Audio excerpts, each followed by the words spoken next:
Good afternoon. Welcome to good health. సంతానం లేదని బాధపడుతున్నారా? మాతృత్వపు మధురిమను పొందాలనుకుంటున్నారా? బిడ్డలు పుట్టకపోవడానికి గల కారణాలేంటి?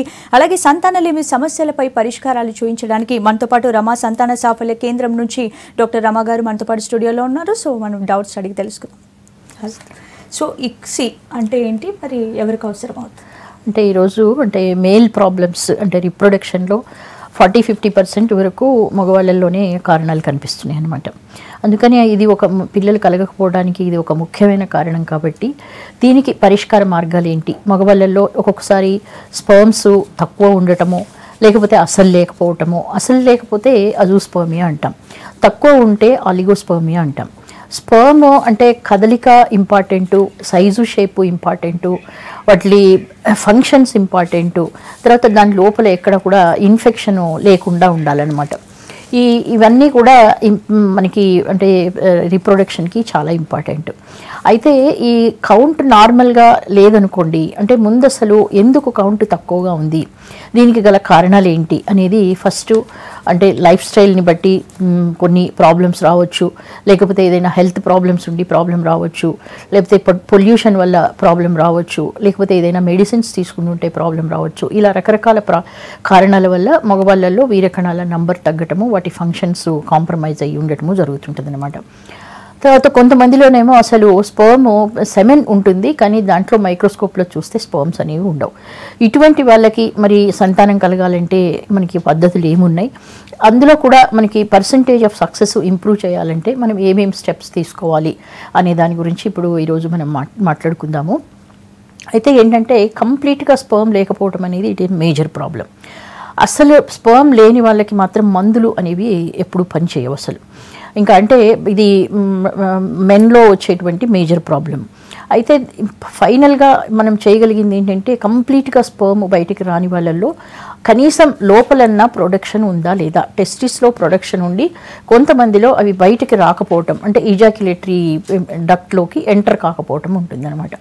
ఇటువంటి ప్రాబ్లం ఉన్న వాళ్ళకి లోపల గనక టెస్టిస్ లోపల గనక మనకి స్పర్మ్స్ ఉంటే వాటిని బయటకు తీసి వాటిని ఆడవాళ్ళల్లో నుంచి ఎగ్ కూడా బయటకు తీసుకొని మైక్రోస్కోప్లో చూస్తూ ఈ ఎగ్లోకి స్పర్మ్ని ఇంజెక్ట్ చేయడాన్ని ఇక్సీ అంటామన్నమాట.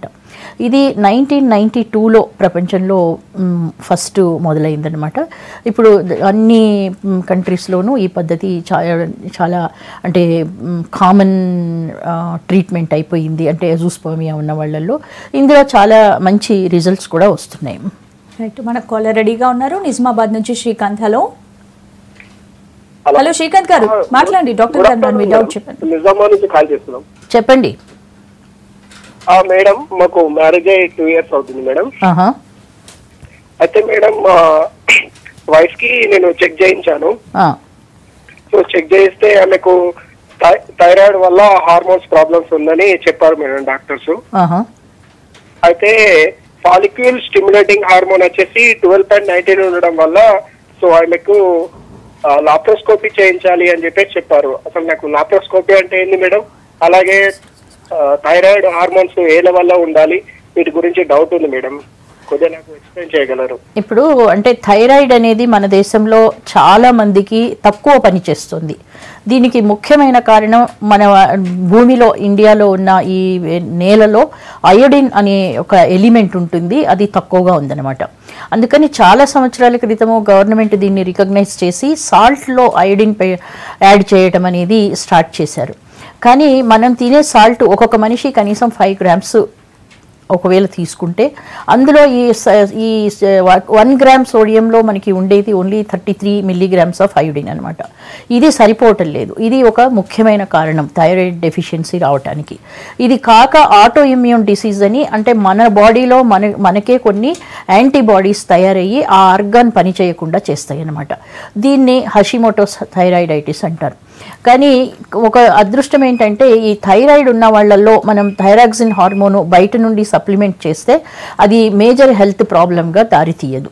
అందుకని ఈ థైరాయిడ్ ఎలా ఫంక్షన్ చేస్తుంది అని తెలుసుకోవడానికి TSH థైరాయిడ్ స్టిమ్యులేటింగ్ హార్మోన్ అని, తర్వాత T3, T4, TSH ఈ 3 టెస్టులు. తర్వాత ఈ T3, T4 కూడా ఫ్రీ T34 అంటాం. అంటే హార్మోన్ ఎప్పుడు కూడా ఫ్రీగా కొంత ఉంటుంది, కొంత ప్రోటీన్ బౌండ్ ఉంటుంది.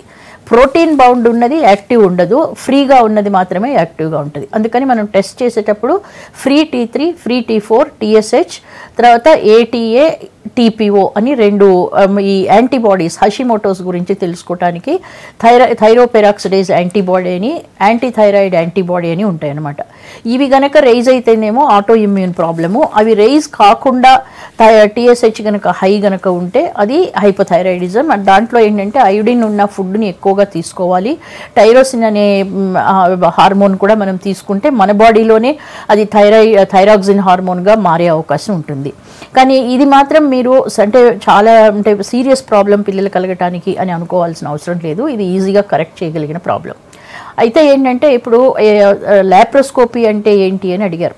పూర్వకాలం ఏంటంటే ఏ పొట్టలో ఏదైనా ప్రాబ్లం ఉన్నది, ఎందుకు ఏంటి అని తెలుసుకోవాలంటే కంప్లీట్గా పొట్ట ఓపెన్ చేసి చూడాల్సి వచ్చేది.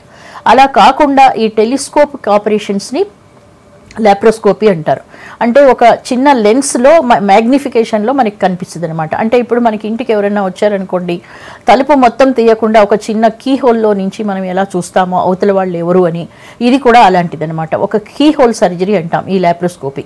అంటే చిన్న 1 సెంటీమీటరు 1.5 సెంటీమీటరు కట్ చేసి దాంట్లో నుంచి టెలిస్కోప్ని పంపించి టెలిస్కోప్ ద్వారా లోపల ఉన్న ఆర్గాన్స్ని చూస్తే దీనికి లాప్రోస్కోపీ అంటారు. దీంట్లో ఏంటంటే 2 రకాలు ఉంటుంది, డయాగ్నోస్టిక్, ఆపరేటివ్. డయాగ్నోస్టిక్ అంటేనేమో జస్ట్ చూసి లోపల ఏమున్నది అని మనం కారణం తెలుసుకోవడానికి చేసేది డయాగ్నోస్టిక్. ఆపరేటివ్ అనేదేమో లోపల ప్రాబ్లమ్స్ని, అంటే ఇప్పుడు మీకు PCO అని అంటాం. ఈ మధ్యకాలంలో చాలామంది PCO గురించి మాట్లాడుతూ ఉన్నారు. దీంట్లో ఏంటంటే PCOలో ఓవరీ సైజు పెద్దగా ఉండటము, తర్వాత ఫ్యూచర్ డెవలప్ అయ్యే ఫాలికిల్స్ చిన్న చిన్నవి ఎక్కువ నంబర్లో ఉండటము, తర్వాత ఓవరీ మీద ఉన్న క్యాప్సూల్ థిక్గా ఉండటము, తర్వాత మీరు ఇందాక చెప్పారు ఫాలికిల్ స్టిమ్యులేటింగ్ హార్మోన్ అని. నార్మల్గా ప్రతి విమెన్లోనూ follicle stimulating hormone, luteinizing hormone, ఈ 2 ఒకటి గుడ్డు తయారవటానికి, ఒక గుడ్డు విడుదల కావడానికి ఉపయోగపడే హార్మోన్. ఇవి 2:1 రేషియోలో ఉండాలి. కానీ ఈ PCO అన్న వాళ్ళల్లో 1:2 రేషియోకి మారిపోతుంది అనమాట. అందుకని ఎప్పుడైనా సరే ఈ PCO అనేది ఉంటే మొత్తం హార్మోన్స్ మనం టెస్ట్ చేసి చూడాలి. అంటే FSH లెవెల్, LH, AMH, తర్వాత ఇన్హిబిన్ B అని ఉంటుంది అది, తర్వాత serum insulin levels, fasting, post lunch and glucose tolerance test. ఎందుకంటే ఈ PCOలో ఈ మెటబాలిక్ సిండ్రోమ్ అంటాం, ఇవన్నీ హార్మోన్స్ డిస్టర్బ్ అయ్యి ఉంటాయి అన్నమాట. అందుకని మరి అంటే మీ దాని అవసరాన్ని బట్టి ఒకవేళ PCO అనేది కనుక ఉంటే అది కాక లోపల అంటే పెరిటోనియల్ ఫ్యాక్టర్స్, అంటే ట్యూబు ఓవరీ పక్కనే ఉందా లేదా, రిలీజ్ అయిన ఎగ్ ట్యూబ్లోకి వెళ్ళటానికి మార్గం క్లియర్గా ఉందా లేదా, ఇవన్నీ తెలుసుకోవడం. తర్వాత ఎండోమెట్రియోసిస్ అని ఒక్కొక్కసారి మెన్సెస్ బ్లడ్ పొట్టలో కలెక్ట్ అవుతుంది, దాన్ని ఎండోమెట్రియోసిస్ అంటారు. ఒక్కొక్కసారి ఇన్ఫెక్షన్స్ ఉంటాయి, అవి పొట్టలో అన్నం తినే పేగులు, తర్వాత గర్భసంచి ట్యూబు, అండాశయము, యూట్రస్, ఇవన్నీ ఒకదానికొకటి అతుక్కుపోయే అవకాశం ఉంటాయన్నమాట. ఇవన్నిటి విషయాలు తెలుసుకోవడానికి ఈ లాప్రోస్కోపీ అనే పరీక్ష ఉపయోగపడుతుంది. స్పెషల్గా PCO అనే వాళ్ళల్లోనేమో ఈ ట్రీట్మెంట్కి ఉపయోగపడుతుంది అనమాట. అంటే PCO సివియారిటీని తగ్గించడానికి ఉపయోగపడుతుంది. రైట్, మన కాలర్ రెడీగా ఉన్నారు, అశోక్ గారు నల్గొండ నుంచి. హలో మేడం, నమస్కారం మేడం. హలో, చెప్పండి madam. Good afternoon madam. Ashok garu చెప్పండి. మేడం, ఇది స్పెర్మ్ కౌంట్ అనేది తక్కువ ఉండడానికి కారణాలు ఏంటి, వాటిని ఎలా మనం డెవలప్ చేసుకోవచ్చు మేడం? మీ రిపోర్ట్ ఎంత ఉందండి? 20% మొబిలిటీ ఉంది మేడం. 20 మిలియనా? యాక్టివిటీ సెల్స్ 20% ఉంది మేడం. అంటే ఇప్పుడు కౌంట్ తక్కువ ఉంటే అసలు అంటే నార్మల్గా ఏంటంటే సెమెన్ టెస్ట్ చేసేటప్పుడు మినిమంగా 3 days ఇద్దరు కలవకుండా ఉండి గడిచిన 2 నెలల లోపల ఆరోగ్యపరమైన సమస్యలు ఏమీ లేకుండా, అంటే మెంటల్ టెన్షన్స్ అని కానీ, లేకపోతే ఏదైనా మందులు వేసుకోవటం కానీ, ఏదైనా జ్వరం రావటం కానీ, ఇటువంటివి ఏవీ లేకుండా ఐడియల్ కండిషన్లో ఒక 2 సార్లు 3 సార్లు టెస్ట్ రిపీట్ చేసి చూడాలా, డిఫరెంట్ ల్యాబ్స్లో టెస్ట్ చేసి చూడాలా. ఫైనల్గా ఈ టెస్ట్లన్నీ అయిపోయిన తర్వాత ఒకవేళ కౌంట్ తక్కువ ఉంది అని కన్ఫర్మ్ కనుక అయితే అప్పుడు మనము ఎందుకు తక్కువ ఉన్నది, కారణం ఏంటి అనేది తెలుసుకోవడానికి ఇన్వెస్టిగేషన్ మొదలు పెడతాం. ఫస్ట్ కారణం చూసేది ఏంటంటే మేము లైఫ్ స్టైల్, అంటే మీరు యూజువల్గా లైఫ్ స్టైల్లో ఏంటంటే నిద్ర లేకపోవటం కానీ, రాత్రులు పని చేయడం, నైట్ డ్యూటీస్ చేయడం కానీ, ప్రయాణాలు ఎక్కువగా చేసే టూరు వెళ్ళాల్సిన జాబ్స్ ఉంటే కానీ, టైంకి నిద్ర ఆహారము లేని కండిషన్స్ ఉంటే కానీ, తర్వాత ఎక్కువగా జంక్ ఫుడ్ అది తీసుకుంటూ నార్మల్ హెల్దీ డైట్ తీసుకోకపోవటం కానీ, ఇటువంటివి ఉన్నప్పుడు స్పర్మ్ కౌంట్ తగ్గే అవకాశం ఉంటుంది. అందుకని ఫస్ట్ ముందు ఈ అంటే ఆహారము, ఎక్సర్సైజు, తర్వాత మనకి జాబ్ పరమైన ప్రాబ్లమ్స్. కొంతమంది గనుల్లో పనిచేసేవాళ్ళు, ఏదైనా కెమికల్ ఫ్యాక్టరీస్లో పనిచేసేవాళ్ళు, రేడియేషన్ దగ్గర పనిచేసేవాళ్ళు, ఇలా రకరకాలుగా అంటే స్పర్మ్ డెవలప్మెంట్కి హాని కలిగించేటువంటి పరిస్థితుల్లో వాళ్ళు ప్రయాణం చేసి రావాల్సి రావటము, లేకపోతే ఎక్కువగా కొంతమంది జిమ్కి అట్లా వెళ్ళి సానా బాత్స్ అంటే హాట్ వాటర్ బాత్స్ అవి తీసుకుంటారు, అట్లాంటివి తీసుకోకూడదు. కొంతమంది బాడీ బిల్డింగ్ కానీ టెస్టోస్టెరాన్ హార్మోను, స్టీరాయిడ్స్ అటువంటివి తీసుకుంటారు, అవి కూడా ఈ స్పర్మ్ కౌంట్ని అఫెక్ట్ చేస్తాయి. అందుకని ఎటువంటి మందులు యూత్ అనేవాళ్ళు తీసుకోకుండా ఉండాలన్నమాట. చక్కగా ఎక్సర్సైజ్ చేయాలా, న్యూట్రిషియస్ డైట్ తీసుకోవాలా, నిద్ర ఆహారము అన్నీ కరెక్ట్గా ఉండటము, ప్రతిదానికి టెన్షన్ పడకుండా ఉండటము, ఇవి ఫస్ట్ మేము చూసే విషయాలన్నమాట. ఒకవేళ వీటితో కనుక ఇంప్రూవ్ కాకపోతే అప్పుడు అంటే ఏదైనా ప్రాబ్లమ్స్ ఉన్నాయా, కొంతమందికి థైరాయిడ్ ఉండొచ్చు, షుగర్ ఉండొచ్చు, బీపీ ఉండొచ్చు, లేకపోతే ఏదైనా ఇన్ఫెక్షన్స్, సబ్ క్లినికల్ ఇన్ఫెక్షన్స్ ఉండొచ్చు, ఇటువంటివన్నీ కూడా, లేకపోతే ఒక్కొక్కసారి హైడ్రోసీల్ అని, హెర్నియా అని, వ్యారికోసీల్ అని, ఇటువంటి కండిషన్స్, సర్జికల్ కండిషన్స్ ఉంటాయన్నమాట. ఇవి ఏమన్నా ఉన్నాయా అని తెలుసుకోవటానికి ఇన్ఫెక్షన్కి సిఆర్పి అనేది, సిబిపి, ఈఎస్ఆర్ ఇటువంటి టెస్టులు, తర్వాత స్క్రోటల్ స్కానింగ్ కనుక చేస్తే ఇవన్నీ కూడా తెలుస్తాయి అన్నమాట. హైడ్రోసీలు, హెర్నియా, వ్యారికోసీలు ఇటువంటివన్నీ తెలుస్తాయి. ఇవి తర్వాత ఇంకా ఎక్కువ ప్రాబ్లం కనుక ఉంటే ప్రొలాక్టిన్ అంటే కొంచెం టెన్షన్ ఎక్కువైన వాళ్ళల్లో ఈ ప్రొలాక్టిన్ హార్మోన్ ఎక్కువగా సిక్రీట్ అవుతుంది. ప్రొలాక్టిన్ హార్మోన్ కనుక ఎక్కువ సిక్రీట్ అయితే స్పర్మ్ కౌంటు, మొటిలిటీ ఇవన్నీ తగ్గుతాయి. దాంతోపాటు లిబిడో కూడా అంటే సెక్షువల్ డ్రైవ్ కూడా తగ్గుతుంది అనమాట. అందుకని హార్మోనల్ ఇన్వెస్టిగేషన్స్, తర్వాత ఇన్ఫెక్షన్ ఏమన్నా ఉన్నదా అని తెలుసుకోవడానికి, ఏదైనా సర్జికల్ కండిషన్ ఉన్నదా అని తెలుసుకోవడానికి కలర్ డాప్లరు, ఇవి గనక చేస్తే మనకి కౌంటు, మొటిలిటీ ఇవన్నీ తక్కువ ఉండటానికి కారణాలు ఏంటి అనేది తెలుస్తుంది అనమాట. కారణాన్ని బట్టి మనకి అది మెడిసిన్స్తోని పనిచేస్తుందా, లేకపోతే ఏదైనా సర్జరీ అనేది అవసరం అవుతుందా, అప్పుడు దాన్ని డిసైడ్ చేస్తామన్నమాట. ఆ తర్వాత మరీ స్పర్మ్ కౌంటు 5 మిలియన్ కన్నా తక్కువ ఉన్న వాళ్ళల్లో ఎప్పుడైనా క్రోమోజోమల్ ఎబ్నార్మాలిటీ ఉండే అవకాశం ఉంటుంది. అటువంటి వాళ్ళల్లో ఏంటంటే ఈ ప్రతి మేల్ పర్సన్లోనూ 46XY అనే క్రోమోజోమ్స్ ఉండాలి. ఈ కౌంట్ లెస్ దెన్ 5 మిలియన్ ఉన్న వాళ్ళల్లో ఒకసారి Y క్రోమోజోమ్ మీద AZFC అనే ఒక జీన్ ఉంటుంది. అది కనుక సరిగా లేకపోతే ఈ కౌంటు, మొటిలిటీ తక్కువ ఉండటము, 5 మిలియన్ కన్నా తక్కువ ఉండటము జరుగుతుందన్నమాట. అందుకని అటువంటి వాళ్ళల్లో క్రోమోజోమల్ ఎనాలిసిస్ కూడా చేయాల్సి వస్తుంది. కారణాన్ని బట్టి మనం ట్రీట్మెంట్ ఇస్తాం. రైట్, మన కాలర్ రెడీగా ఉన్నారు నిజామాబాద్ నుంచి రమేష్ గారు. నమస్తే రమేష్ గారు. హలో, గుడ్ ఆఫ్టర్నూన్ అండి. మేడం రమేష్ మేడం 6 years అవుతుంది మేడం మ్యారేజ్ అయ్యి. ఎన్ని రోజులమ్మా? 6 సంవత్సరాలు అవుతుంది madam. 6 years? Okay okay madam. చెప్పండి, ఏం ట్రీట్మెంట్ తీసుకున్నారు? మేడం మాకు 2 years కింద 2 times 1 year కు 6 months అబార్షన్ అయింది మేడం మేడం కు. ఎన్నిసార్లు అయింది అబార్షను? 2 times మేడం. ఎన్నో నెలలో అయింది? మొదటిసారి ఎన్నో నెలలో, రెండోసారి ఎన్నో నెలలో? 6 months 1 year తర్వాత మేడం. 6 months తర్వాత. 2 సార్లు 6 months తర్వాతేనా? 6 months తర్వాత 8 months తర్వాత మేడం. 2 years 2 times అయింది మేడం. అంటే మరి డాక్టర్స్ కారణం ఏమన్నా చెప్పారా ఎందుకు అయ్యి ఉండొచ్చు అని? అయితే మేడం అట్లా ప్రాబ్లమ్స్ ఇట్లా ఉంటే నేను బయట వెళ్ళిపోయాను మేడం. ఏంటండి? నేను దుబాయ్ వేరే అరబ్ కంట్రీ వెళ్ళాను మేడం. ఆమె స్టడీ చేస్తుంది మేడం. స్టడీ చేస్తే నాకు బయట అప్పుడు కంట్రీ వెళ్ళాను, బయట వెళ్ళాను, దుబాయ్ వెళ్ళాను మేడం. అయితే ఆమె రీసెంట్ గా వచ్చింది మేడం. మేము 14 months అవుతుంది మేడం. 14 months అయితే కౌంట్స్ ఉంటుంది మేడం. 27 ఉంది, 27 మిలియన్ ఉంది. కాదు, అంటే లేట్ అబార్షన్స్ అంటే 6 months 8 months అంటే 6 monthsలోనేమో యూజువల్గా గర్భసంచి సైజు చిన్నగా ఉండటం అని, కానీ అంటే యూనికార్నియేటెడ్ యూట్రస్ అని కొన్నిసార్లు అంటే యూట్రస్ చిన్నగా ఉంటుంది, ఒకటే శాఖ ఉంటుంది అనమాట, దానివల్ల కావచ్చు. లేకపోతే ఫైబ్రాయిడ్స్ అని ఉంటాయి, అవి ఉంటే కావచ్చు. లేకపోతే గర్భసంచి మూతి వదులుగా ఉంటుంది, సర్వైకల్ ఇన్కాంపిటెన్స్ అంటారు, అది కావచ్చు. తర్వాత ఇంకా లేట్గా 8th monthలో అయ్యేవి అంటే ప్రెగ్నెన్సీలో ఏదైనా షుగర్ రావటం కానీ, బీపీ రావటం కానీ, ఇటువంటి ప్రాబ్లమ్స్, మెటర్నల్ ప్రాబ్లమ్స్. అంటే ఎప్పుడైనా సరే అబార్షన్ అయినప్పుడు మదర్లో అన్న ప్రాబ్లం ఉండొచ్చు, బేబీలో అన్న ప్రాబ్లం ఉండొచ్చు. యూజువల్గా అర్లీ అబార్షన్స్ ఎక్కువగా బేబీలో ప్రాబ్లమ్స్ వల్ల అవుతుంటాయి. లేట్ అబార్షన్స్ మదర్లో ఏదైనా ప్రాబ్లం ఉన్నప్పుడు అయ్యే అవకాశం ఉంటుందన్నమాట. అందుకని ఈ యూట్రైన్ ఫ్యాక్టర్స్ ఏమన్నా ఉన్నాయా, మీరిద్దరు ఏమన్నా క్లోజ్ రిలేటివ్సా?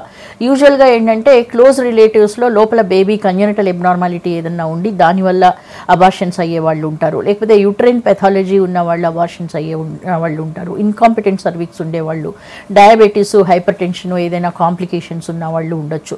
అందుకని ఈసారి ప్రెగ్నెన్సీ రాకముందు అబార్షన్స్ ఏ పీరియడ్లో అయినాయి, ఆ పీరియడ్లో అవ్వటానికి కారణాలు ఏంటి, అందులో ఈ అమ్మాయిలో ఏమున్నాయి అనేది మేము ఇన్వెస్టిగేట్ చేస్తాం. ఈ మధ్యకాలంలో అంటే కారణం తెలిసి దాన్ని నెక్స్ట్ ప్రెగ్నెన్సీ ప్రివెంట్ చేసే వరకు మీరు ప్రెగ్నెన్సీ రాకుండా ఉండాలి. అంటే ఆ అబార్షన్ అయ్యే టైంకి బేబీ లైవ్ ఉందా, డెడ్ ఉందా, అది కూడా ఇంపార్టెంట్ అనమాట. ఒకవేళ డెడ్ కనుక ఉంటే దానికి రీజన్స్ వేరే ఉంటాయి. లైవ్ ఉంటే ఎక్కువగా యూట్రస్ మూతి వదులుగా ఉండటము, లేకపోతే యూట్రస్ చిన్నగా ఉండటము, అటువంటి ప్రాబ్లమ్స్ ఉంటాయి. అందుకని క్షుణ్ణంగా మనం ప్రెగ్నెన్సీ రాకముందు కొన్ని జాగ్రత్తలు తీసుకొని ప్రెగ్నెన్సీ వచ్చిన తర్వాత మరికొన్ని జాగ్రత్తలు తీసుకోవాల్సి ఉంటుంది. స్పెషల్గా గర్భసంచి మూతి వదులుగా ఉన్న వాళ్ళకి గర్భసంచికి ఒక కుట్టు వేస్తాము 13 వారాలు 14 వారాల టైంలో. అది కొంతకాలం అంటే అది ఓపెన్ కాకుండా ఎర్లీగా డెలివరీ కాకుండా హెల్ప్ చేస్తుంది. తర్వాత ఓన్లీ కుట్టే కాకుండా మజిల్ రిలాక్సెంట్స్ అంటే అవి టైట్ అంటే యూట్రైన్ మజిల్ కాంట్రాక్షన్ కాకుండా ఉండటానికి రెగ్యులర్గా మజిల్ రిలాక్సెంట్స్ ఇస్తుంటాం. తర్వాత మెగ్నీషియం అనేది అంటే మజిల్ ఇరిటేషన్ని తగ్గిస్తుంది అనమాట. అటువంటి మెగ్నీషియం ఒకటి సప్లిమెంట్ చేస్తాం.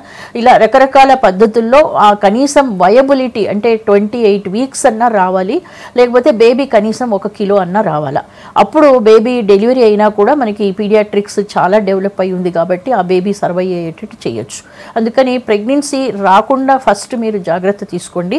తప్పనిసరిగా వచ్చి పరీక్షలు అవి చేయించుకొని కారణం ఏంటో తెలుసుకొని ముందు జాగ్రత్తలు కొన్ని, తర్వాత ప్రెగ్నెన్సీ వచ్చినప్పటి నుండి డెలివరీ అయ్యే వరకు మదరు బేబీ హెల్దీగా ఉండటానికి అవసరమైన స్టెప్స్ తీసుకోవాల్సిన అవసరం ఉంటుందండి.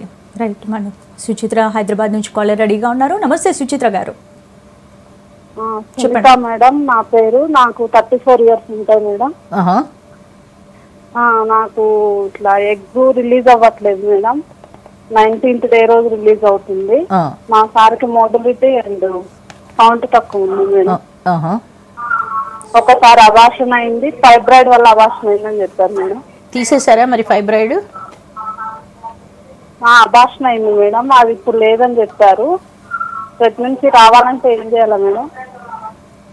అంటే మ్యారేజ్ ఎంతకాలం అయిందమ్మా? ఒక్కసారి వచ్చింది మొత్తం మ్యారేజ్ ఎంతకాలం అవుతుంది మేడం? 43 ఇయర్స్ మా సార్.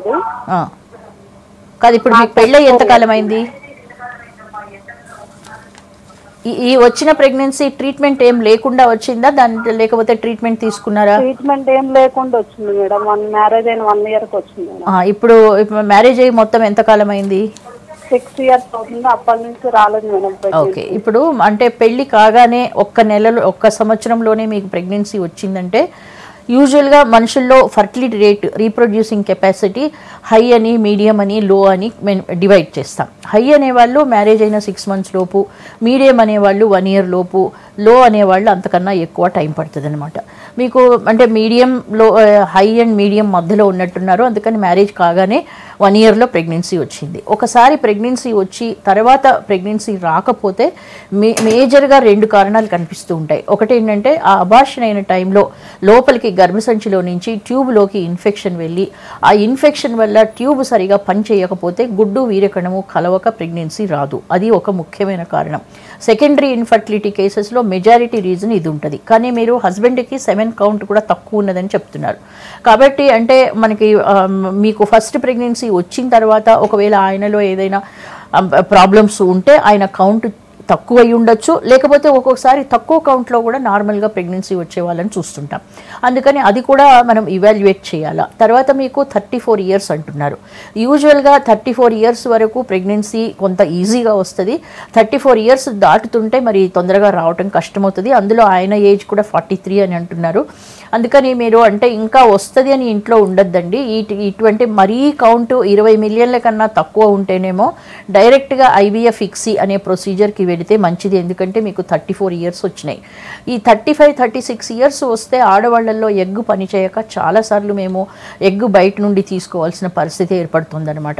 అందుకని మీ ఇద్దరి ఏజ్ని దృష్టిలో పెట్టుకుని తర్వాత 6 ఇయర్స్ నుంచి ఇది వరకు వచ్చి ఇప్పుడు ప్రెగ్నెన్సీ రావటం లేదు కాబట్టి, ప్లస్ మీ హస్బెండ్కి 7 కౌంట్ తక్కువ ఉంది కాబట్టి ఊరికే అంటే చిన్న ట్రీట్మెంట్లతో టైం వేస్ట్ చేసి తర్వాత ఎగ్ లేకపోతే మనం ఎగ్ డొనేషన్కి వెళ్ళే పరిస్థితి రాకుండా మీరు ఐవీఎఫ్ ఇక్సీకి ప్రొసీడ్ అయితే బెటర్ అమ్మా, సక్సెస్ తొందరగా అవుతుంది. రైట్ మన నెక్స్ట్ కాల్ చూద్దాం. హైదరాబాద్ నుంచి శేఖర్ గారు. హలో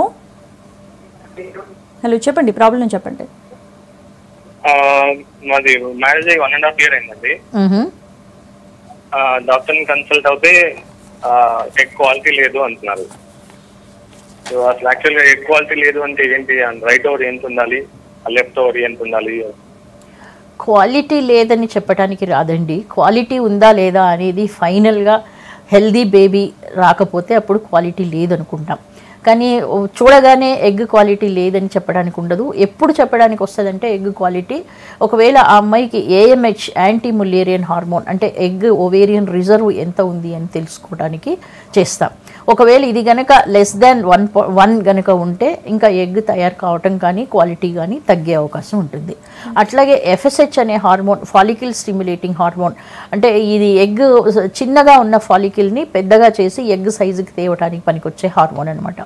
ఈ హార్మోను 15 కన్నా ఎక్కువ ఉన్నప్పుడు లేకపోతే ఏఎంహెచ్ అనే హార్మోను 1 కన్నా తక్కువ ఉన్నప్పుడు ఎగ్ క్వాలిటీ నంబర్ ఈ రెండు తగ్గే అవకాశం ఉంటుంది.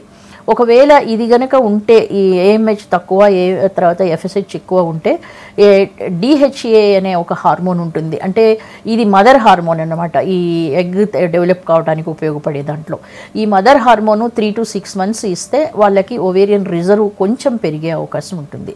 కానీ కొంచెం పెరిగిన తర్వాత మళ్ళీ మీరు మందులు ఏదైనా తీసుకుని ఒట్టిగా న్యాచురల్గా ఇంటి దగ్గర ప్రెగ్నెన్సీ రావాలని కానీ ఐఓఏ ద్వారా రావాలని కానీ టైం వేస్ట్ చేస్తే ఆ కొంచెంగా పెరిగిన ఓవేరియన్ రిజర్వ్ ఈ ప్రాసెస్లో అయిపోతాయి. అప్పుడు ఈ చిన్న ప్రాసెస్లో కనుక ప్రెగ్నెన్సీ రాకపోతే మీరు ఐవీఎఫ్కి వెళ్ళాలంటే అప్పుడు ఎగ్ లేక ఎగ్ డొనేషన్ చేయాల్సి వస్తుంది.